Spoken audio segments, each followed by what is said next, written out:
ఓం శ్రీమాత్రే నమః. మారేడు పండు అయితే మారేడు కాయ మాకు దొరికింది. మారేడు పండు, మారేడు కాయ ఇది 2 ముక్కలుగా మనం పలగొట్టి జ్యూస్ చేసుకొని తాగితే మనకు చాలా ఔషధ విలువలు కలిగిన జ్యూస్ తయారవుతుంది. కాబట్టి దీన్ని ఫస్ట్ మారేడు కాయ చాలా గట్టిగా ఉంటుంది.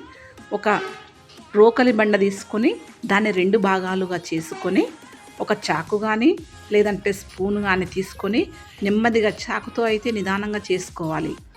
ఆ గుజ్జునంతా లోపల ఆ చిప్పలో నుంచి బయటికి తీసి వాటర్తో మనం మెల్ట్ చేసుకుంటూ కలుపుతూ ఆ నీళ్ళల్లో మంచిగా ఆ జిగురంతా దానిలోని సారం వచ్చే విధంగా చాలా మంచిగా కలుపుతూ వెళ్ళాలి.